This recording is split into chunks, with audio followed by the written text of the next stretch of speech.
we're back from mobile. Welcome back to the Boys in the Big Apple podcast, everybody. Hope all is well with y'all. We've had an eventful week, of course, down in mobile. And, I missed it a little bit, but there's nothing like coming back on here and talking to you guys on a live stream. With that being said, we're expected to have the bad take, Brian. And, I'm not going to spoil anything because obviously we saw it when we were in Bama. I don't know if he's going to showcase any of his new toys when we're on here.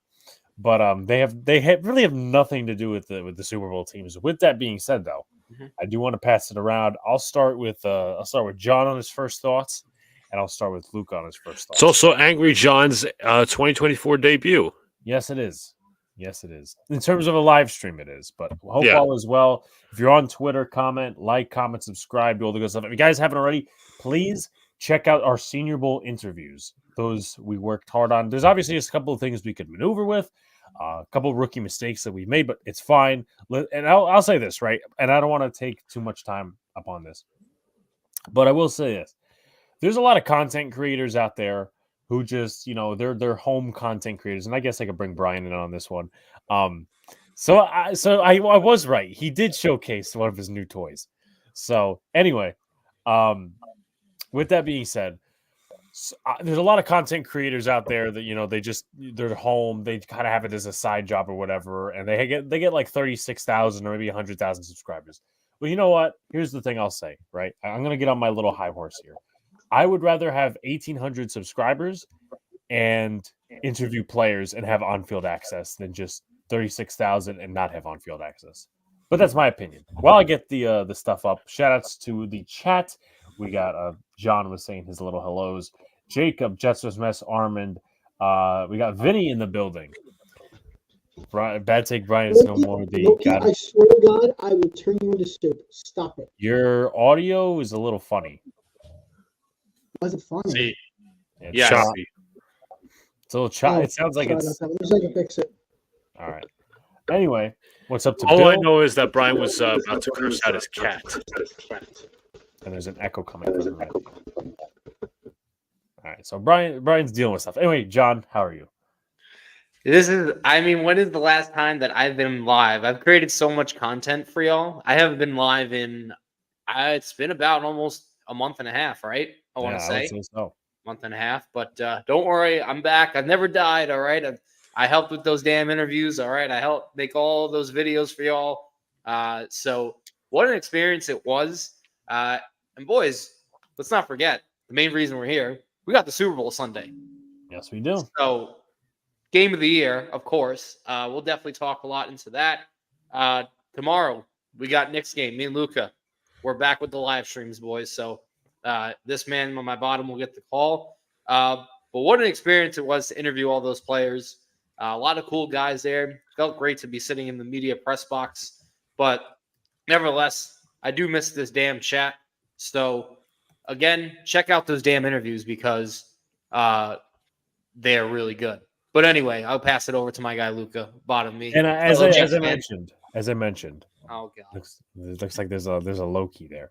I do have a surprise for you guys, another surprise.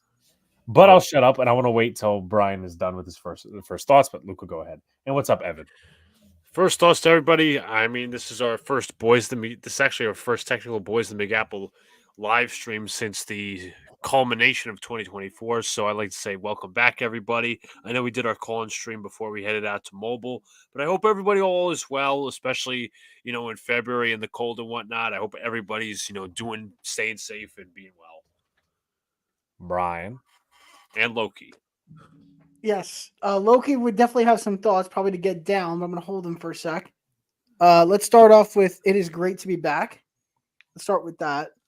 Second, I didn't make it back to New Jersey within a few hours, and there's already bullshit going on. I already want to go back to Bama. I already want to go back. Wait, we landed in Jersey, though. What do you mean you need to get back to Jersey?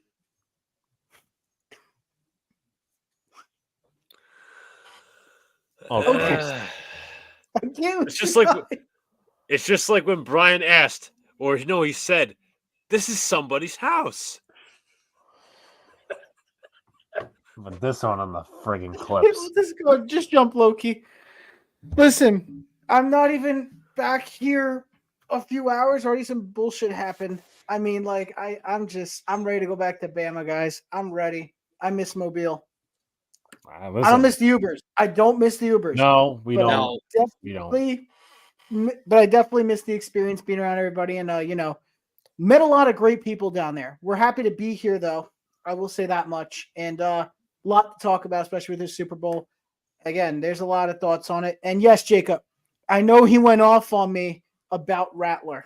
I know he did. We've been going back and forth the whole trip about it. Because I said, I mean, I'm not 100% sold on Rattler, but he's definitely been better than I've seen. He looked better at the Senior Bowl than he looked at anywhere on his tape. So that's a very promising sign. Am I ready to put him ahead of guys like Bo Nix? No. But, I think right now they're right here. So you still got Nix right here, and you got Rattler right here. That's just where I am. But while John continues to be in anguish over that statement, Armin says, "How was the food? It was very scrumptious. It was very good. Gator. The hospitality, the Gator was good. Waffle House. So you had a lot of great stuff there. Barbecue hickory burger at Walk-Ons. Yeah, well, when I got fucked over mashed potatoes. But then we'll leave that. We'll leave that for another day, folks. I'm not doing this. Anyway, what is that surprise that I said I was going to pull out on you guys? How about, and I know that some people are short timed here, Waffle House over IHOP. That's absolutely true, Armin. How about we pull out those 2023 predictions? Ooh, I doubt those are going to be any good. Okay. All right. So here we are. Now, obviously, this was a me, John, and Luca thing, of course. All right. So let's start with team. So sack leader. Who was the sack leader for the Jets? It was Bryce Huff, right? Mm-hmm. All right. So Luca had 13 sacks for Quinnen. John had 9. Both same player. And I had Kayvon Thibodeau at 8. Kayvon Thibodeau had 11.5. So I guess I was the closest.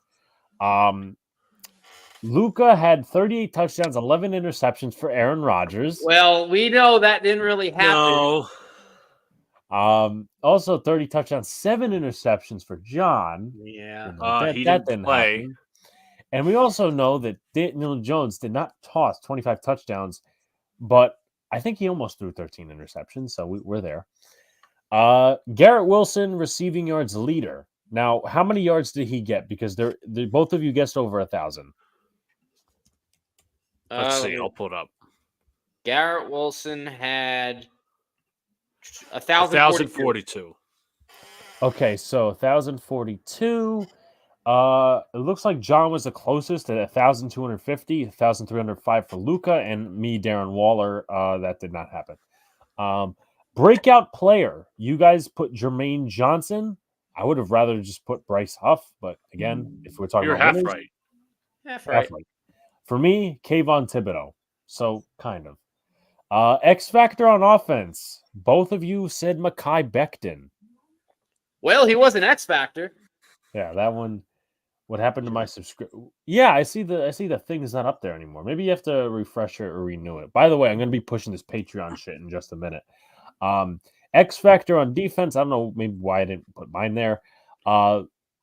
Lucas said Tony Adams and John said Jamian Sherwood. I think neither of those were defensive X factors. You move to team. Quincy Williams was sure that X factor. True. Yeah. All right, so team MVP. These ones are very invalid. Darren Waller and Aaron Rodgers in the trash. Team strengths. I think this was for the Giants, tight end, wide receiver, D-line, team concerns, offensive tackle, offensive guard. And that might you could kind of apply it to the Jets too. So yeah, same. Rookie of the year. I don't know why I didn't put one down for me, but that's fine. Joe Tippmann for John and Xavier Gibson for Luca. So take that how you want. Gibson wasn't that bad. That wasn't terrible, no. Pro Bowlers, Xavier McKinney, Dexter Lawrence, Andrew Thomas, Graham Gano, and Saquon Barkley. I was right with Dexter Lawrence, kind of. Yeah. For John and Luca, Aaron Rodgers, no. Garrett Wilson, Elijah Vera Tucker, no. Damn it. Quinnen Williams, Sauce Gardner, DJ Reed, and Greg Zuerlein. Okay. Make or break player. You guys put Mekhi Becton. Well, he broke. We were right. He did break. Wait, what the fuck? What the hell? Did anyone just see that? No. You guys didn't see that. On Luca's screen, it literally had the thumbs down emoji. I swear to God, I'm not seeing things. Anyway. What? It literally went like this. And I'm like, wait, what the hell? It was like a bubble. Let me know if anyone All I did was this. Let me know if anyone else saw that. Anyway, interception turnover leader. DJ Reed for Mr. John and Jordan Whitehead for Luca. Interesting picks. For me, Xavier McKinney, 4 interceptions, which, you know what? Am I right on that? I don't even know how that happened. Let's see if I'm right on that. So, he had 3 interceptions. Okay. Close, but no cigar. Yeah, that was super close. Let me just make sure. I'm pretty sure he might have been I think he might have been tied with Deonte Banks, but I'm gonna just do one quick double check. Interceptions. Yeah, McKinney was the leader, so I'm kind of like right in a sense. And then Jets record 11-6. We know that went to shit. And then second team placing in terms of division. And then let me see if there's anything else worth noting. You did your previews. That's pretty much it. That is pretty much it for those 2020. Can we stop going over these awful predictions because of injury? Yeah, I mean you guys aced it. You guys aced it clearly. No. Okay, so Bryce Huff is a free agent. Yes. And he'll walk. I think it's tagged and traded. Jets in a really good spot for a tackle. Next week, because this week we're focusing on Super Bowl, but next week mock drafts. I've been doing a lot of those, and John's been getting mad at me. Because nobody ends up with Caleb Williams 6 times. We'll explain that next week of how he's cheating. But Barbara, what is up? Hope all is well. He has now paid off all the draft sites for the Giants to select Caleb Williams. I don't know what's going on back there. But well, we do have the Super Bowl 2019 Super Bowl rematch. The Chiefs, the 49ers, Patrick Mahomes against Brock Purdy this time around. Okay, so I wasn't dreaming. But there's a lot of storylines coming in, but I want to get first thoughts on this Super Bowl. I didn't really want this Super Bowl to happen. You know, with these two teams, I'm pretty sure everyone kind of had the same opinion. I'll start with John. First thoughts on this Super Bowl. First thoughts on the Super Bowl. Well, pretty much as you said, 2019 rematch, and let's go into what's trending with the team in terms of either news or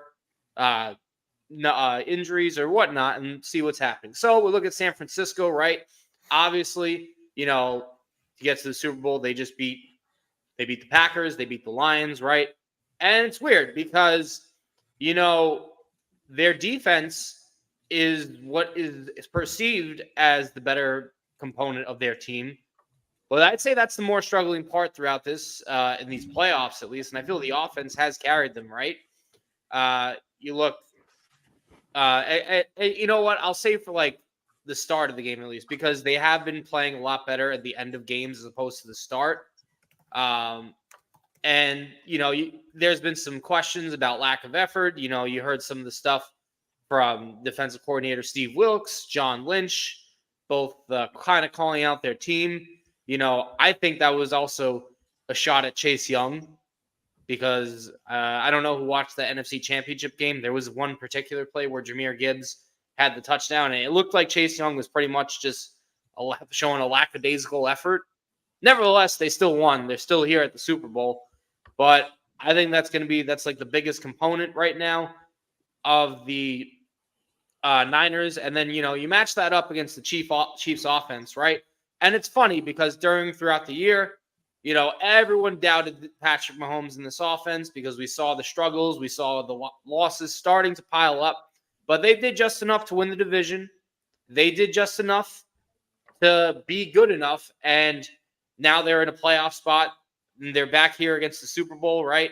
And let's look at one thing that I think is going to be a very big factor in this game, the running back situation for them. Obviously, you got Isaiah Pacheco, the leader, but one thing I don't even think is being talked about enough, I believe Jerry McKinnon will be playing for this Super Bowl, and we know how much Patrick Mahomes and Andy Reid's offense likes to use pass-catching running backs. I mean, you look at the history, right? Damian Williams, big in previous years with Kansas City when he was there. You look at Jerry McKinnon in the past in his playoff games. I believe he had a playoff of there was 3 straight playoff games. I had the number in front of me. It was 315 scrimmage yards in 3 straight in 3 playoff games combined in a row. So that was pretty impressive. But that's what I think is the biggest, news around the team at this point.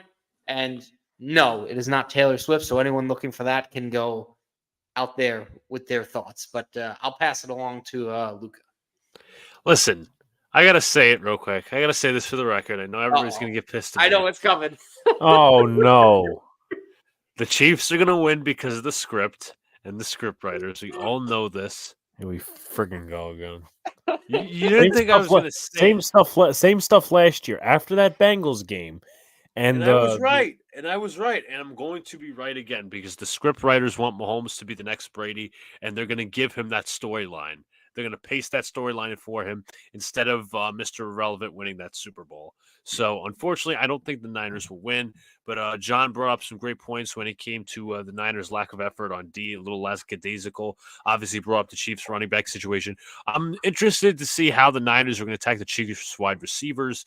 Obviously, the standout's been Rashee Rice, but there's not been much outside of him, outside of Travis Kelce as well. So, those are just 2 things that I really tend to look at.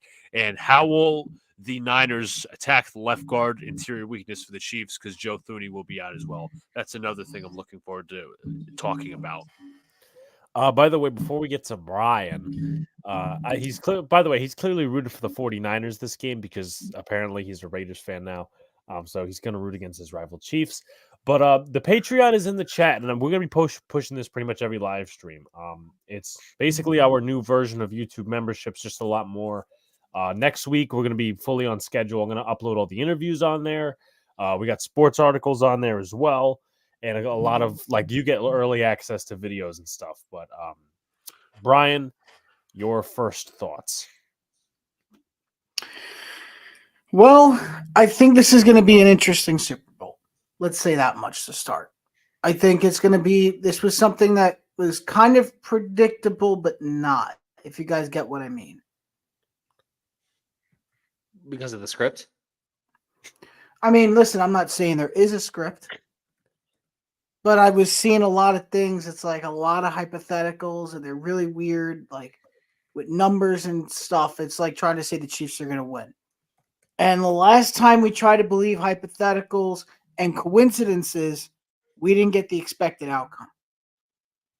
And that typically would mean, last time we thought it was probably going to be a Ravens 49ers Super Bowl. Turn into a Chiefs-Niners Super Bowl. Now, everybody's thinking the Chiefs are going to win because of the hypotheticals with the numbers. Well, that's what they want you to think. Therefore, they're going to pull a reverse on everybody, and the Niners are going to win it. And Brock Purdy's going to be a champion. And everybody's going to kick the bucket on the fact, knowing they could have had a Pro Bowl quarterback on their hands, a future star. And they kicked the bucket and let him fall all the way down to pick number 256. And it took the Niners just throwing a flyer. Why not? Let's just take the kid. And it worked out. Now, one thing I will mention really quickly for the keys to the game. As expected, you're going to need the Niners secondary to play top-tier defense. They got to be playing their best football they've played all year. If they don't do so, you're going to see the Kansas City Chiefs receiving group, which, again, abysmal, is going to feast. And I'm talking about Ambry Thomas more than anybody else because he has been horrific in these playoffs. You could put probably a high school receiver up against him, and he'll still make a 10-yard catch on him. That's how bad it's been. So they're going to need the lockdown and put up some new zone scheme plays in the secondary to really make sure in their zone coverages that you can hold down the Chiefs. Because if you play man-to-man, you're not beating the Chiefs. You need to stay with more zone coverage. If you don't do that with your corners and your safeties, you're not beating them. Keep it man inside in the middle of the field. Keep it zone on the outside. That's how you beat them. But again, I think the Niners could win it. But it's very easy knowing Kyle Shanahan to throw this game right out. But we'll get deeper into that as the stream goes on. Yeah, definitely an interesting storyline that I take out of this is the wide receiver core is another thing that we talked about last year, and of course it carries on to this year because Luca. While I'm talking, if you want to look up where the Chiefs rank and drops for the 2023 NFL season, because I think that'd be one. I mean, Kadarius Toney, MVS, all these different guys. I think that's going to be very interesting. And again, it's a weakness going up against another weakness where the strength isn't necessarily there for the corners. They have the most. They have the most drops in the NFL. So 44. I mean, I think one of the best game plans, and we'll get into game plan, all these other sorts of things, is kind of getting to Patrick Mahomes. Hopefully, Steve Wilkes really has that game plan. One of the other storylines again is one of the first Mr. Irrelevant to win the Super Bowl. I think there's been a Mr. Irrelevant in the Super Bowl. I just don't think there's ever been a Mr. Irrelevant that has been crowned the winner. And also and again, if it happens, we'll have this conversation. Where will Andy Reid rank among top head coaches if he wins the Super Bowl? Because this would be number 3 for him. Number 3. And also, you could have that same conversation with Pat Mahomes. I mean, we already know that Pat Mahomes is the best quarterback in this newer era of the NFL. But also, something we could dig into later, especially with our predictions and stuff like that, and I'll get to Brian in a second, is what's going to happen. We got 2 people who was raising their hands now. No. For the record, I know. No. For the record, I thought I saw Brian's confused face. Brian, that Mr. Irrelevant was Marty Moore. He played in Super Bowl 31 for the Patriots. I was going to say technically the only other Mr. Irrelevant that I think did win a Super Bowl was Ryan Suckup. Supposedly Ryan Suckup won a Super Bowl with Tampa Bay, and he was a Mr. Irrelevant pick. Okay. Let's take back a look. in 2009, if I'm correct. Yeah. That is right. That looks to Him and Marty Moore were the only 2. Yep. Well, and Suckup won a Super Bowl, so now it would just be a quarterback who's a Mr. Irrelevant winning the Super Bowl.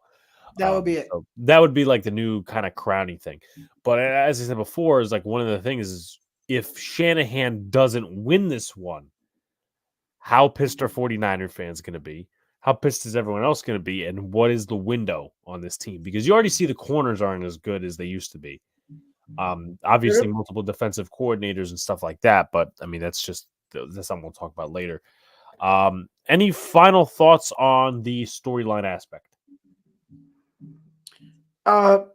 Just one. The Niners better not lose this game for Shanahan's sake. That's it. Right. What's up to Max in the chat? I'm going to make a short after our live stream because I did see that the Giants hired a defensive coordinator. But moving on to game plan, I guess we could go. We got really 4 bullets here, and they are basic, but you got to have it intricate.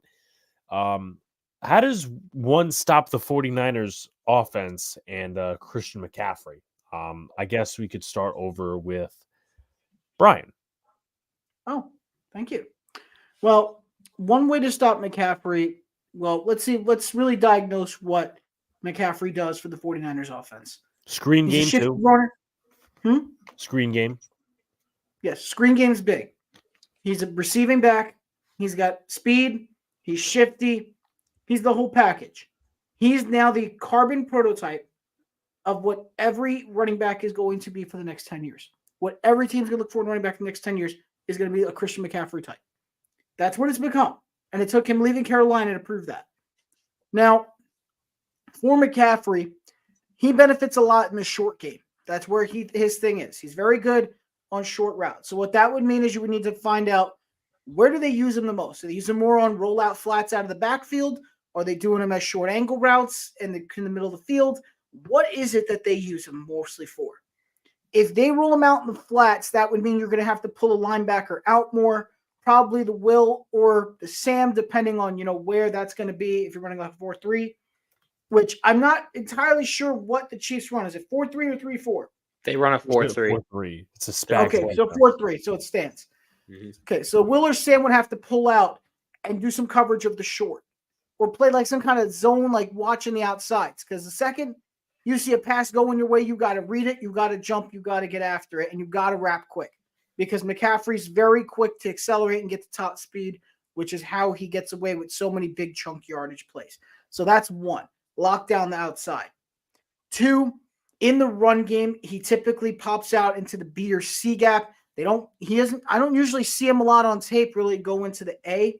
So you got to find a way to really force your blocking technique when you call your defensive plays to plug up the B and C gaps so that way he has to punch through A around the center. If he's got to punch around the center, which is one of their weaker points in their O-line, then at that point, you should be able to wrap him up pretty well.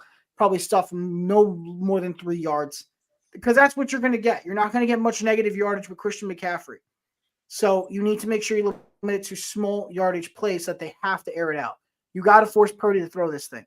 Don't let them get that run game established. Once they do that, it's over. Yeah, as I think Lucas said it about Sam Darnold, but a lot of people make it the same case about Brock Purdy is that he's a Christian McCaffrey merchant. I mean, you did see that game against the Vikings when Debo was out, and well, I mean, they're not going to be out for this game, but you can make them a non-factor or neutralize them. Let's go with Luca. Well, Brian brings up a good point. Obviously, stopping Christian McCaffrey. Obviously, what are the linebackers? There's Drew Tranquil. There's Nick Bolton. Wait, didn't Bolton get hurt, or am I wrong? I think Bolton got hurt, right? No, he's playing. Okay. Sure. Willie Gay. So now the question is, do you force Brock Purdy to throw the ball? And do you trust your – because that, to be honest, like the defense for the Kansas City Chiefs has been the best it's been in not a very long time, but like throughout this Andy Reid, Patrick Mahomes stretch, because the Chiefs defense used to be really bad under Bob Sutton. So this is the best defense. The defense has been practically carrying them all year. So do you crowd the box? Do you stack the box and force Brock Purdy to throw it and hope your corners, play the receivers well, as in Samuel and George Kittle? Like, it's obviously, you're creating a mismatch anyway because, you want your best linebacker on who? Do you want it on George Kittle? Do you want it on Christian McCaffrey? Those are the questions you have to ask. So I think they should try out stacking the box and then force some pressure on Brock Purdy. I'd like to see, like, Purdy can get rid of the ball quick, but, like, if I'm Steve Spagnuolo, I'm looking at what the Ravens did against the 49ers in terms of defensive scheming. Okay. I want to get to a few comments here. I see Luke is a secret Giants fan, the hat behind him. I think the Chiefs win. Spags' defense is too good. Mahomes carves apart every defense, and refs will help him when he has the momentum, and he will win. He'll be the first to win a back-to-back Super Bowl in 16 years or 18, I forgot. See, the refs have to carry out the script. No, here we go. Brian, it's never over until the script has finished writing. And Williams says that he's going with the 49ers over the Chiefs 38-35. Okay. I could see that being a score, definitely. John, in your opinion, how is McCaffrey going to be stopped? Well, I mean, I'll actually agree with Brian here. And I think the linebackers do have to sit more in a zone. I think they have to watch out for the screen game. But let's look at the Chiefs defense, as Luke was talking about, right? They've been fantastic, as he's mentioned. I actually think the linebackers are a bit of the weakest spot on this team because you look at their team, right? Obviously, up front, you have Chris Jones, George Karlaftis, Mike Dana on the line. Unfortunately, I believe it was Charles Omenu who was out. He tore his his Achilles or ACL? Yeah. If I'm not mistaken, I forgot the injury. And then in the secondary, right? Really underrated players, in my opinion. Trent McDuffie's out there, and so is L'Jarius Sneed, who had a really excellent season. So I think if you're the Niners, you want to attack the linebackers. Now, it's not to say that you would necessarily want Purdy throwing because I don't think Brock is just like this game manager. I think he's better than a game manager. In fact, I think he's approaching elite status, and I think that he's had a really fantastic season. Now, the thing is, obviously, you don't want them to get the run game established because Christian McCaffrey, we all know how dangerous he is. And the linebackers are really good tacklers. The only thing is, it scares me when they drop in zone coverage. And I think the Niners can exploit that because their problem this year has been, getting out of position and over pursuing at times. So I think that, that is something the Niners can actually attack the Chiefs defense because we know that line is good. We know the secondary is good. So if they're out of position, Christian McCaffrey is going to, slice and dice them. And, at that point, Shanahan's going to try and get McCaffrey one-on-one with some of these linebackers. And I don't think that's going to be a necessarily good matchup because I think they're better tacklers than coverage linebackers, in my opinion. And I think, they do have some good players. Obviously, we mentioned Bolton, Drew Tranquil, Willie Gay. I think he actually was on the injury report, if I'm not mistaken. But those are the guys. Off the injury report. Oh, he just came off. Okay. So, I think that's the spot. That's going to be the key matchup. And, it really depends. Can they win a one-on-one battle with Christian McCaffrey? And they can do that. It could be a really big key and difference to the game. Yeah, definitely. I mean, that short game is going to be very, very, very important. I think a lot of it also goes towards, how you play them, and also in the red zone too, because it depends. I kind of agree with Brian's philosophy. You can't go man on man with them. You're going to lose, right? Patrick Mahomes is going to exploit them. I mean, you could, and there's maybe like a 31% chance it works out, but Patrick Mahomes is going to do everything to manipulate. Obviously you're going to have to take care of Travis Kelce, which is a totally different story. But, I mean, flipping over to the 49ers side of things, if you choose to play them with zone, that could be, again, more of a dangerous route to where – actually, no. If you play more of a man, that's a dangerous route. If you play more of a zone, that's fine. But you have to be efficient in the red zone in terms of defense. Getting that run game going, that's what the 49ers rely on. And also, like, in the strategic part of things – you guys talk about, they're better tacklers than they are coverage linebackers, which is good. You could also maybe pull the safety down. I would expect Justin Reed or any of those guys to take care of George Kittle. And also they got to be really efficient with tackling this game because we know Brock Purdy really relies on the yak. But they got to be efficient in that red zone. And for the linebackers and the safeties and all defenders, you got to be gap disciplined because this is not just, they don't run a gap scheme. They run a zone scheme. Christian McCaffrey, he's not some, north-south runner. He's more of an east-west guy, and they got to be disciplined on all fronts. And Brandon Daly, I think he'll have them ready for that. But the next one we'll go to is something that's been done before in a previous Super Bowl, how to throw off Patrick Mahomes. And I guess in some ways you could incorporate the next talking point, which is holding penalties at offensive tackle. We know Mr. Brian knows of Donovan Smith, Jawan Taylor, both Florida tackles, not Florida, University of Florida, but, teams that are in Florida. We both know that they do like to hold a little bit. Brian, I guess, has a hand up. Yes. I'm just doing what I know. But let me just add this in real quick because you brought up red zone with the Chiefs. And I want to add this in because it's really important. With the Chiefs in the red zone, that is where they are the most dangerous. They have always been the most dangerous. Since Mahomes has been the starter, it has been their strongest point. They have so many ways to hurt you. They could hit you with the Pacheco run. They could hit you with the Clyde run. They could have McKinnon receiving out of the backfield. Mahomes could run it himself. He could somehow cover his eyes, look backwards, stick his – I don't even know. And then just throw it somewhere behind him, and it's completed. He gets away with the luckiest passes. I mean, things no quarterback should do, he gets it done. He always finds a way in the red zone to complete the drive and get a touchdown. And he has so many weapons to go to. So for the Niners, in that situation, you can't play goal line defense unless it's an obvious run. But when it comes to a passing situation, you've got to find a way to lock things down. You really can't afford man coverage at all in the red zone either. It goes back to what we were saying, the red zone. You have to play red zone coverage in some type of way. I don't know how you're going to do it. I really can't lay it out, but There's got to be a way to get pressure because that's going to be the key. And this ties into what you just asked us, which is, how to stop Mahomes, right? Yeah. Right? Yeah. Okay. Yeah. Yeah. Okay.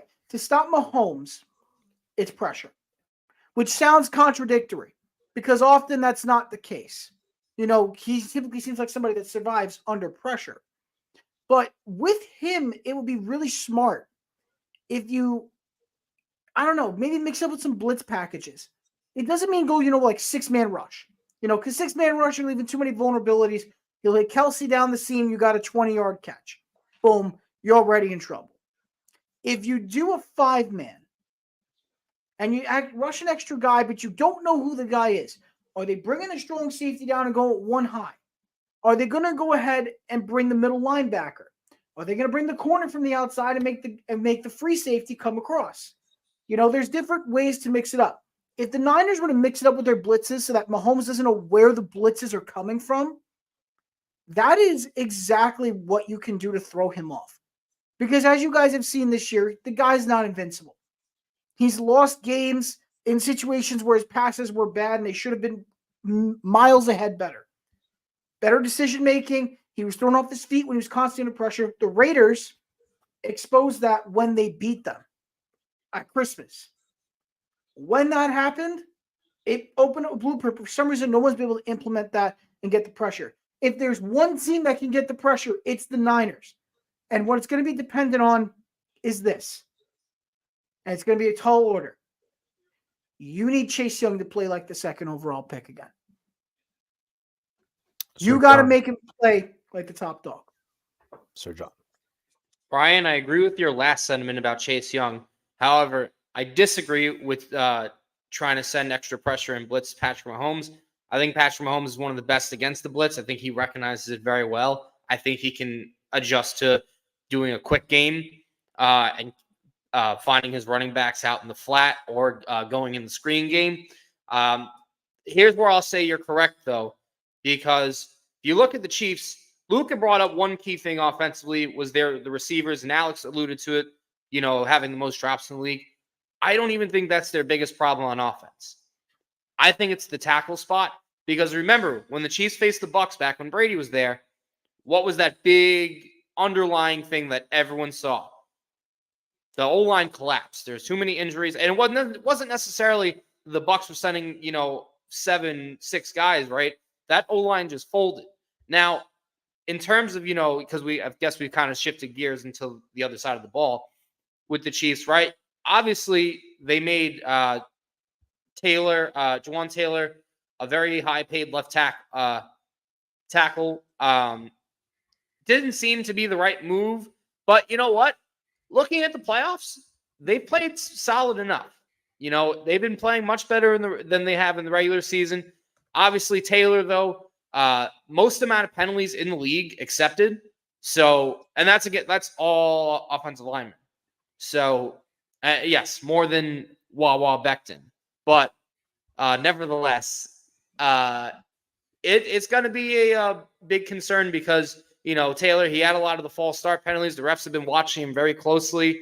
But I'm not going to doubt that, they can get it together and Mahomes and Andy Reid can have a game plan and adjust to them not being the greatest. Remember, they don't need them to be elite. They just need them not to fold. Obviously, if you're looking at that defense, Brian mentioned Chase Young. I completely agree. He needs to step up. And some of the production hasn't been there for the Niners at times. But obviously, Nick Bosa is the man. Obviously, you got Armstead and Hargrave up the middle. But Nick Bosa is the guy you really have to watch out for. Probably one of the best, I don't know, you want to say top 2, top 3 defensive ends in the league. You can argue, whatever.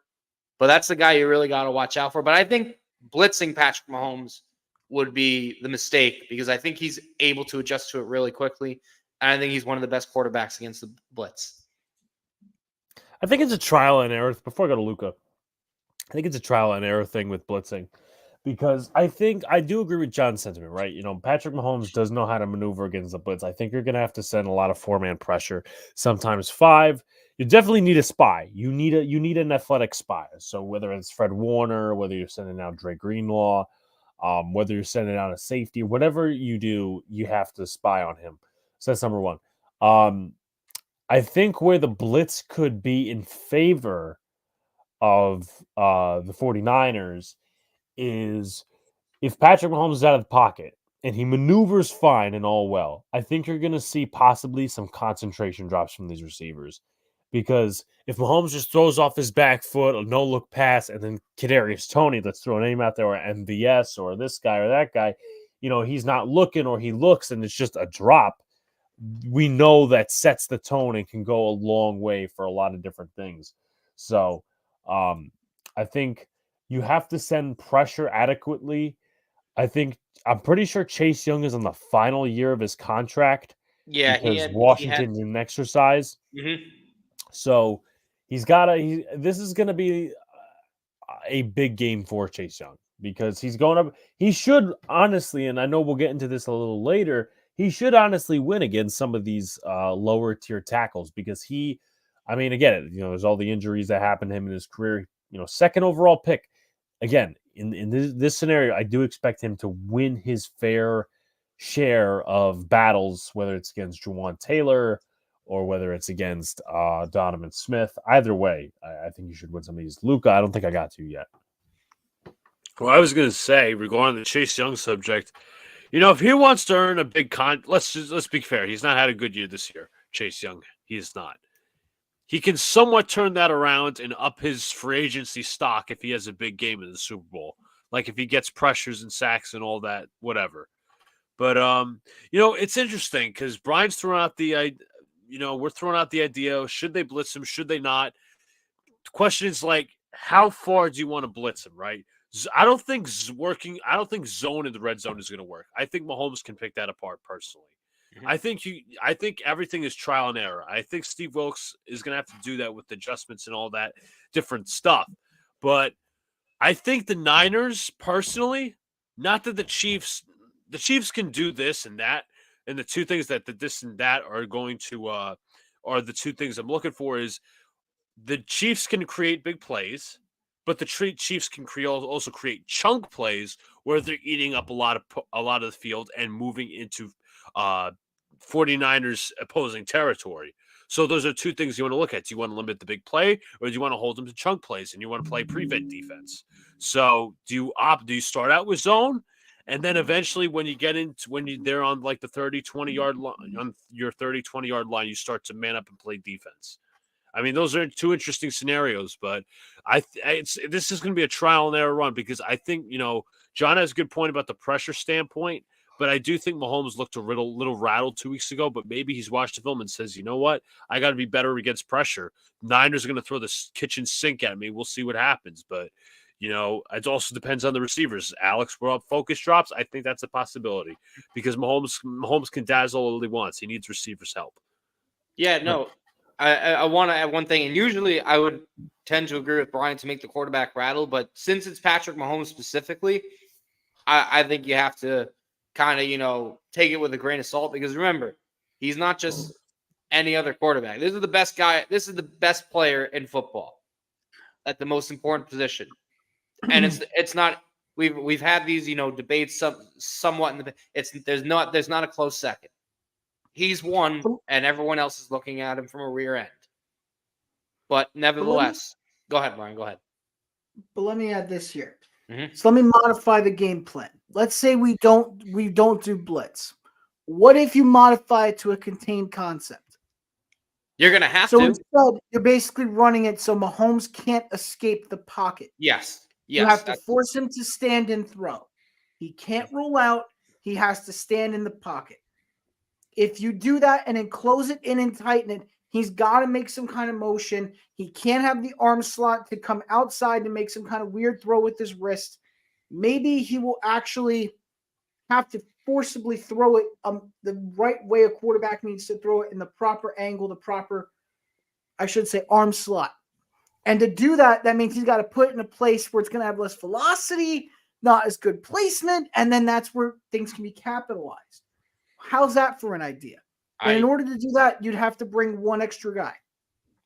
That's not bad. I mean, there's a lot of things I could go with that because if he does break contain, let's say, you could draw holding penalties with that. Like if Yes, it's you Bosa can. against And Juwan Taylor, and then you see this, Donovan Smith. but it also depends. I know Luke is going to get a kick out of this. If the refs call it, is it noticeable enough? And yeah, both tackles this season are known on the Chiefs for holds. This is coming from a Tampa Bay fan who had Donovan Smith and knows very well that since 2015, I memorized this stat. Since 2015, he has the most holding penalties among offensive linemen in the NFL. Luke, is that in the script? It could be. I mean, Donovan Smith got away with how many holds on Jermaine Johnson against the Jets? I mean, I was That man holds like so much. like I'm Mahomes shocked was, he's not called more. yeah, like Mahomes was looking around, in the Jets game. I'm not making excuses, but like Jermaine Johnson was like trying to get around him, and all he see is this.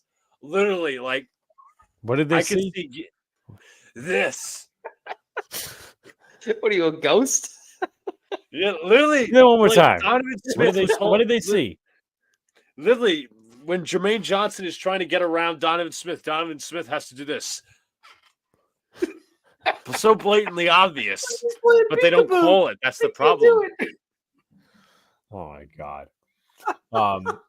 But let me ask Brian, because Brian's got a good game plan. Zone or man coverage in that situation for contain? If you're rushing 5, the question is if you're bringing 5 and one of them's going to be contained, first of all, it depends on what side you're going to bring it. Typically, I would bring it off the weak side because the strong side maybe gives them a little bit of an edge, but I mean, even then, it's still going to, if it comes in hard enough and you got guys who are taking up 2 men, it could definitely work. But I mean, you know what? It depends on the side you choose. If you go strong side from the right or you go in weak side from the left, it changes things. You have to look at where he rolls out. He likes to roll out to the right a lot, so maybe you have to bring in a guy to take over and come off the right. And if you do that, then you have to go into zone. You don't have a choice. You might have to play man you might have to do man corners. You might have to do press. You might have to go into press coverage with the corners. Not off man. If you do off man, you're leaving easy passes from Mahomes to dump in. So you got to go press. Get physical. So you got to get physical with him. In terms of dealing with Kelsey, I would want man coverage on Kelsey. So to me, it depends on where Kelsey's lined up too. If you got Kelsey on the right side, you're going to make the guy who comes off in the contained situation be the Will, and then the Sam will take care of Kelsey in man coverage. You'll leave the middle linebacker to cover the middle zone and also play spy in a sense in case he escapes. Safeties play back, cover 2. Now, let me ask a question before we move on. Would you put San Francisco's best corner on Travis Kelsey or no? No. Not even a good idea because Kelsey's strength and size is going to overpower him. It's not worth it. Gotcha. You better off going with the linebacker who can lay him out. And then Taylor Swift can go, my boyfriend. Oh, God. All right. Moving on, we got positional matchups. Not cross-positional matchups. We got positional matchups to do. Is everyone pretty much getting a vote of like? Well, I mean, you could vote who does better if you want. Okay. But quarterback, obviously, Patrick Mahomes versus Brock Purdy. Chiefs. So, yeah, I think that the Chiefs. Mahomes. I got to go Mahomes. The Chiefs win that matchup, right? They have unless the script improvises. Oh, here we go. The fucking script. If we make a bingo card and we revise it, Luca's script talk has to be on there. Actually, let me give you a script idea, Luca. Oh, here we fucking Brock Purdy twists his ankle in the first quarter, can't make it back in the game. Sam Darnold takes over wins the game for the San Francisco 49ers. Sam Darnold is a Super Bowl champion and wins Super Bowl MVP, taking over for Brock Purdy. Oh, don't say that. That's every Jet fan's worst nightmare. God. It's not, I mean, obviously we've been away 2 weeks, but because there was John would call him Ghost Boy. Well, anyway, all right. So we got that. This one's going to be a flipper. Should be flipped the other way if you're sane. Isaiah Pacheco versus Christian McCaffrey. C-Mac.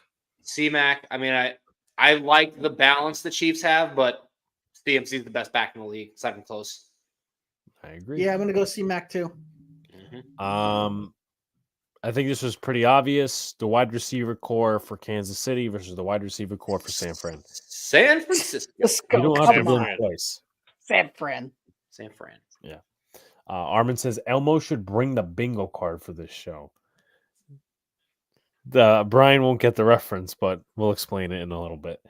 Yes, Okay. Jeffrey, I did see Ben McAdoo is now a Patriots coach. Oh yeah, my guy is officially unemployed. I'm so upset. My doppelganger, Tim Kelly. Tim Kelly. He Oh, got fired 5 days ago by the Titans. Oh, He has no job at the moment. I feel bad. here's the world's smallest violin. Brian's doppelganger. R.I.P. Maybe it could be a stand-in for me on the show. You know what? Maybe you could go coach in his place. You do the old switcheroo. I'll go Well, coach Juco. I don't mind. I mean, it's not like Tim Kelly was some great offensive coordinator, so Brian could do a better job. No, I mean it would have been funny because whichever team it Coach goes Brian. on, I'll buy that team's gear. We'll do impersonations. I don't care. This one's going to be interesting. Now, I know where everybody's going to go mostly, but you could make any argument you want. Travis Kelce versus George Kittle. Travis Kelce. Kelsey, by a little bit. By a lot. Does injuries have to do anything with that, John? No, it's just the production from Kelsey for years now. I'm not even gonna there used to be a better debate, but Travis Kelce, I mean, you look at yards, touchdowns, whatever stat you want to put for years. He's in the Gronk tier. Yeah, it's He's not even on his way. It's the Mahomes of quarterback of George Kittle. pretty much. What? No. By a Brian, hair. By a hair. By a hair. Brian, please don't. Please. Can I tell you why? You won't get this No, anywhere else. go folks. ahead. Okay, we're gonna explain it. First off, I take into account Kelsey's body this season has not been great. His hands have not been the best. He's been breaking down this year. It's been very clear. You're going up against a physical 49ers defense. Listen, they may not be the best, but they are very physical. They will lay you out. And I don't know how much of his body can take of that. I'm sure he's probably going to get banged up in this game. He may not even hit 50 yards receiving. He may not. There's a possibility there. Again, they game plan for Kelsey because they know that is Mahomes' best friend, his favorite target. If there's any team that might be able to stop Kelsey, it's the Niners. So I'm looking at it as, can the Chiefs stop Kittle? I'm flipping it to that side. Can the impact of Kittle outweigh the impact of Kelsey? And I think it's possible because you know that the Chiefs are going to focus on stopping Debo because they know Debo can do so many things. And you know CMC is the most dynamic player in that offense. So that leaves two outliers. You're leaving out Brandon Ayuk, who's been the best receiver for that unit this year by far. And you leave out the always great George Kittle. Speed, lanky, gets good hands. I mean, he can do it all. He's a great receiving tight end. I just feel like there's a chance he's going to get a little bit more yardage. By a hair. You got to understand. It's like, for me, it's like this. Because I'm weighing into the impact of Kittle getting an increased role in this game, while Kelsey might have a more limited based off his physical condition. I see where Brian's going with this. I still disagree. I think the one avenue you could take off of that is that there's two ways you could see it. A, if you're on the Kelsey train in this game, you could say, okay, well, you know, Kelsey is basically the only reliable target other than, you know, the other schmucks. So I guess you could talk about that, and then Kittle's like, he's not the only reliable weapon, and compare that to the other side of the conversation, which is basically what Brian said. They're going to be focusing on C-Mac. They're going to be focusing on Ayuk. They're going to be focusing on all these different guys to where it could free up a George Kittle in the middle of the field down a seam or something like that. But moving to the next position, let's start left tackle. I don't think this is even a conversation. Donovan Smith versus Trent Williams. Trent Williams. No. Trent. I'll disagree that Brian was wrong. Send Donovan Smith into the sea. Yes. Okay, so we'll send Donovan Smith into the sea for you. This one is going to be a little interesting. It's not Joe Tooney. It's going to be I'm going off the depth chart. Nick Allegretti. Wait, it's not confirmed that Dooney's out, actually. It's not. He's making efforts to try and make practice this week. If he can If- practice, he can play. If he plays, he wins the position battle. He will Okay. definitely not be 100. He'll probably be at like 55, 60%, and it'll play through it. But I mean, Yeah. What was I gonna say? So it would be if he doesn't play, I'm gonna say it's Nick Allegretti versus Aaron Banks. So if that was the situation, Allegretti versus Banks, who are you taking? Allegretti's not Banks. bad. Banks. I think I'm gonna take Allegretti's not bad, but Banks is better. It's up to Sunil. Neither one wins the Super Bowl. Taylor Swift wins the MVP on top of all the Grammys she got yesterday. So, moving forward, this one should be a little easy. Creed Humphrey versus Creed Jake Humphrey. Grendel. Humphrey. One of the best centers in the game. Not even close.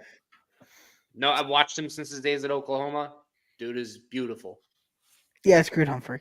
Next I one. was like, This one should be easy. Trey Smith versus Spencer Burford. Trey Smith. Trey Smith. Trey Smith. Yeah. Yeah, Burford had a tough season. And this one is going to be interesting. Jawan Taylor versus Colton McKivitz. They look up their PFF ranks too. McKivitz. Hey, I already Jawan know. Taylor. McKivitz. You're going I'd say Taylor? Yeah. Niners have had struggles at right tackle this year, too. Yeah, it's not that Taylor's bad. I just have a lot of penalty issues with him. No, I and know. The he's penalties is struggling what without big does time. it, too. He's got like 18 this year. 18 I know. penalties. I on know. him. It's the penalty. But the Niners have had their struggles on the right side. So here's the compare, right? McKivitz. He's going with McKivitz, which is interesting because McKivitz has less penalties, but he gave up 9 sacks this year, according to PFF. Jawan Taylor, 20 penalties, 5 sacks. Jesus Christ. Yeah. I'm actually gonna take a weird route and go with John here. I'm gonna say that. And I think he's played better in the playoffs compared to regular season. True. Defense. Nick Bosa versus George Karlaftis. Like George, but Oh, Nick Bosa. Bosa. that actually sounds like fun. That's a fun combo, but I'm still taking Bosa. It's not a question. I know, but I just think it's fun because I like Karlaftis. I like do. him too, He's don't not get me Bosa, wrong, but I but- like him. But Bosa's just elite. I'm not even gonna. Of course. I'm just saying it's fun to think about. All right. Next one is Chris Jones versus Eric Armstead. Chris Jones. Jones. Luca, do you And know he's your gonna be a numbers little off or no? Yeah. Okay. He's going to be a little more motivated because he's due for free agency this offseason. He wants to make his money. It's the last chance for him to win a ring right here with Kansas City, so I can see it. All right. Next one. This one is going to be interesting. I think one has outperformed the other, and the one is not as talented as the other. Mike Dana versus Chase Young. Dana's been impressive for what he is. Mike Dana. So you have 6.5 sacks of Mike Dana versus Chase Young with 2.5 sacks. Well, that should give it away. Mike Dana. Yeah. Oh, look who it is. Chase Young's effort has been abysmal. His coach and GM was right. Only Don't worry, DTs Brad. We picked Bosa. Don't Yeah, worry. We did. Brian wasn't crazy enough, but Yeah, we he wasn't continue. nuts enough. All I said was I like Karlaftis. I left it at didn't. that. I didn't say you said anything. I like Karlaftis too. Okay. Max says only defensive tackles better than Chris Jones and Dexter Lawrence and Aaron Donald. Based on this season, I actually agree. I agree with that. With this season, yeah. This season, I'll give you. This season kind of solidifies that. Sunil says WWE throwdown possibility. John versus Sunil. He's busting balls. It's good. It's good, because I didn't know Sunil was going to be okay after the Cowgirls choked again. Did you know, Sunil, that since 2000, the Jets have more conference championship appearances than the Cowboys?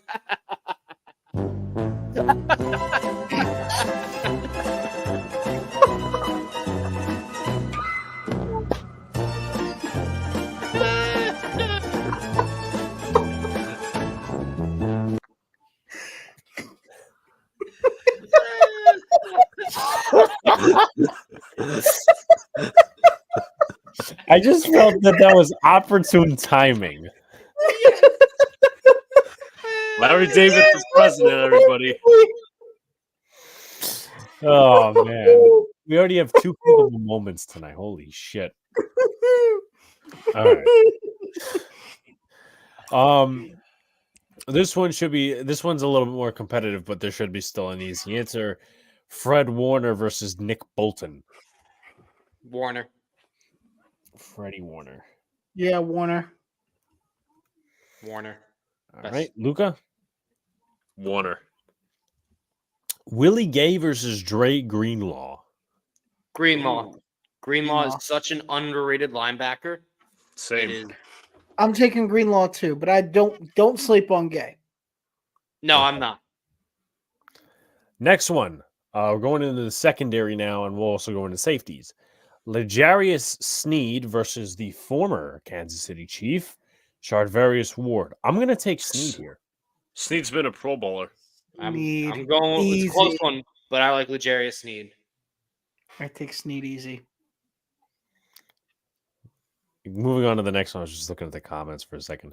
Jalen Watson versus Diamador Lenore. I'm going to take Lenore. I'm gonna go with Jalen Watson. Lenore. Ooh. I like the bold pick there, John. I'm not going to go with you on that, but it's definitely a good pick. Lenore. Okay. Isaiah, this one should be easier. Isaiah Oliver versus Trent McDuffie. McDuffie. McDuffie. Nick Sneaky Duffy, good yeah. slot corner. He's the best nickel corner in the game, in my opinion. Yeah, no, I absolutely agree with you. And that's coming from me. And you know how much I love Michael Carter III. Yeah, no, McDuffie is better. Let's he is. Let's not make cares about it. No, I didn't know. I feel like I knew that. Maybe I didn't, Jacob. But Bill O'Brien is the next head coach for Boston College. That's good. Yeah, nowhere near me. Let's see. We got safeties next. Justin Reed versus they don't really give like the position, but Justin Reed versus Tashawn Gibson. Ooh. Gibson's not playing bad for his age because he's been in the league since like 2011. I want to say Justin Reed though. I'm gonna roll to Sean Gibson. I actually agree with that analysis. I'm gonna go Justin Reed. I'm gonna say Justin Reed. Okay, so it's very, very close. Very close. But I'm taking Reed. Yeah. Okay. Jair Brown, and also for our Giant fans in the chat, Logan Ryan will also play in this game. Jair Brown versus Mike Edwards. Edwards. I think Mike Edwards too, actually. I'm going to take Edwards. It's not because he was a buck. Not because he was a buck. Okay. And then I guess we could round it out to special teams. You do have Harrison Butker versus Jake Moody. Butker is it? Clearly Butker. Clearly. And then Mitch Wishnowsky versus Tommy Townsend. Wishnowsky. Probably lean Wishnowsky there. I got to looks like Sunil and Brad are at it again. But I do want to, because John has to depart early, I do want to give him a minute. Hold up. As my final thoughts, you know what I want to do? You want to give a prediction? Let's give picks. Last Book of Wonder. Okay. Woohoo! All right. Big game. Chiefs Niners. All on the money on the line. Who are we going with? Chiefs because of the script. Ooh, okay. Fucking go with the script again. I'm going to let the Matrix decide. I'm letting the Matrix decide. All right, Brian doesn't get a pick. Alex. Give me. I don't think San Fran wins this game. I think it's Kansas City. All right, Brian. The Matrix decided. All right, I am doing this then. Okay. Knowing my bad luck with picks this year, I'm going to say it now. I know who I want to win. So I'm going to disclose the team that I don't want to win. So I'm picking the Chiefs. So you're picking the Chiefs. Got it. No, Brian is now a Raiders fan, but remember what happened last year, people. Remember what happened last year when I picked the Eagles. Clean sweep. Chiefs Nation. Yep. Patrick I Mahomes will- win because of the script. I will say goodbye to y'all. I will be back tomorrow night. Okay. Yeah, well, me and Jen will be covering the Knicks. Yeah. So stay care, folks, and Later. check out those damn interviews. Yeah. Yes, please. All right. And then there were 3. Okay. Next is cross positional matchups, which we'll take care of. Hoping for a Niners win. Not that I want the Niners to win, but I want the Niners to win. It's the choice that it's the option. It's the only option we have. It's like the NFL is behind. Is like they're putting a lot of money behind. It's like I'm not comparing it to a political race. It's like the NFL is putting a lot of money behind this particular candidate named the Kansas City Chiefs, and the Niners are the kind of like the underdog that really hasn't won it before. Not that they haven't won it before; they have won it with Joe Montana, but they haven't won it recently. So interesting. All right. Moving on to cross positional matchups. So, cornerback, wide receiver, and all that.